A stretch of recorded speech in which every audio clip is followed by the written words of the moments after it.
Di tengah panasnya ketegangan ekonomi global, Donald Trump, tokoh kontroversial sekaligus ahli strategi opini publik, pernah menyampaikan syarat yang mengejutkan untuk menurunkan tarif dagang terhadap negara-negara berkembang atau negara-negara dunia ketiga, termasuk Indonesia, yaitu akses terhadap data digital warga negaranya. Bukan uang,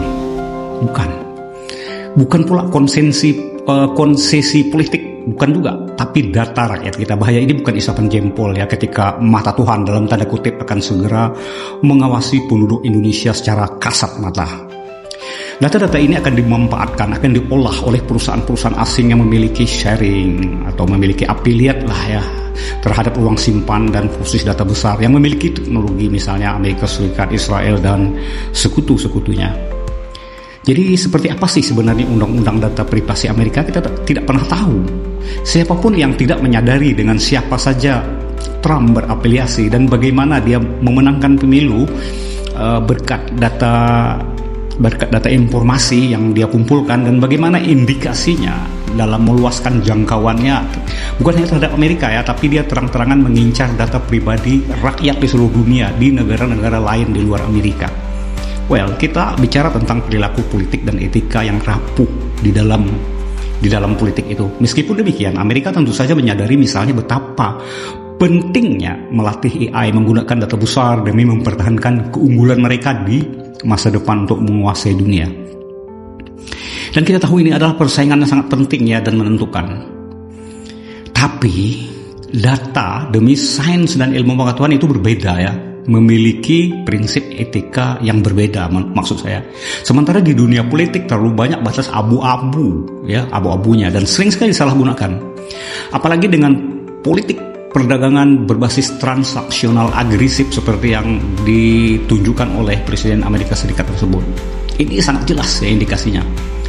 Ini juga akan berdampak signifikan terhadap semua lapisan masyarakat, dari pebisnis misalnya ya, pegiat sosial, terhadap keputusan hukum dan politik Indonesia, terhadap media massa, terhadap lembaga keagamaan dan lain-lain yang berujung kehilangan independensi mereka. Apa sebenarnya yang terjadi?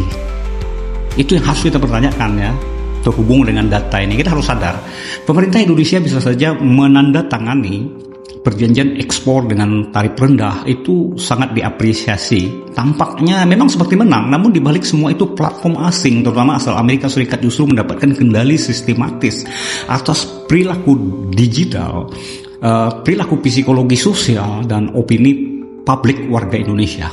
Itu adalah bahaya yang sangat-sangat nyata. Ini bukan tentang perdagangan atau penyerahan kedaulatan yang dibungkus diplomasi ekonomi semata-mata ya.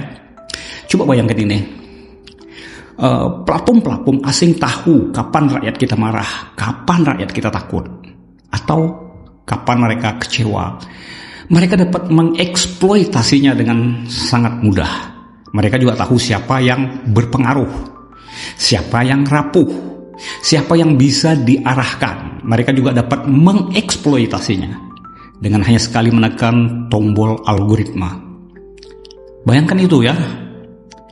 Algoritma mereka bisa menaikkan atau menurunkan topik di beranda jutaan orang Indonesia hanya dengan hitungan menit. Dan ini bisa juga digunakan untuk menjatuhkan pemerintahan loh. Jangan salah. Semua itu bukan teori, itu sudah sering terjadi, dan itu menjadi senjata non-militer yang jauh lebih tajam daripada peluru. Jika suatu saat Indonesia berseteru bahkan dengan negara-negara sekutu Amerika Serikat yang kecil saja misalnya, apakah kita pikir data itu akan netral? Enggak. Coba bayangkan skenario seperti beginilah kira-kira ya skenarionya. Akun pemerintah tiba-tiba dibisukan atau ditandai sebagai misinformasi oleh perusahaan luar yang mengendalikannya. Apa yang terjadi? Gerakan digital yang seolah organik ternyata didesain berdasarkan model psikografik dari data kita sendiri. Mereka menungganginya dengan mudah. Opini dunia berbalik menyalahkan Indonesia, pemerintah Indonesia, karena algoritma telah terlebih dahulu membentuk cerita. Jangan katakan ini berlebihan. Jika data rakyat kita dikuasai asing, mereka tidak perlu menyerang kita. Mereka cukup memanipulasi data tersebut. Perdagangan, ekspor, versus kehilangan kendali bangsa. Misalnya nih ya, Kita boleh ekspor komoditas apapun, tapi jangan ekspor jiwa dan kesadaran rakyat kita. Sebab itu bukan sekedar data, itu adalah cerminan masa depan bangsa. Kemenangan Donald Trump sendiri ya dalam diplomasi bukan karena tarif ya, tapi karena dia paham negara yang menyerahkan kontrol informasi, yang menyerahkan kontrol informasi rakyatnya telah kalah, bahkan tanpa mereka sadari. Pintar itu Donald Trump ya. Apa yang seharusnya dilakukan oleh pemerintah? Apa sekarang? Perkuat dan terapkan undang-undang perlindungan data pribadi tanpa kompromi. Wajibkan penyimpanan data rakyat Indonesia disertir dalam negeri. Audit semua kerja sama perdagangan berbasis data dan teknologi. Bangun juga ekosistem digital mandiri yang tidak bergantung pada penyedia asing. Ini yang seharusnya kita lakukan ya, untuk melindungi rakyat dalam kasus perangkat lunak ya, paling lunak yaitu jiwa. Ya kita sudah dijajah kalau begini ya, tanpa kita sadar. Negara tak lagi menguasai opini rakyatnya. Negara yang tidak menguasai opini rakyat adalah negara yang tinggal menunggu waktu untuk dipermainkan, sadar atau tidak. Persetujuan tarif itu akan menjadi problem jangka panjang, terutama pada bagian data ini ya, data rakyat ini ya, bahkan akan sangat sulit diatasi oleh pemerintahan selanjutnya.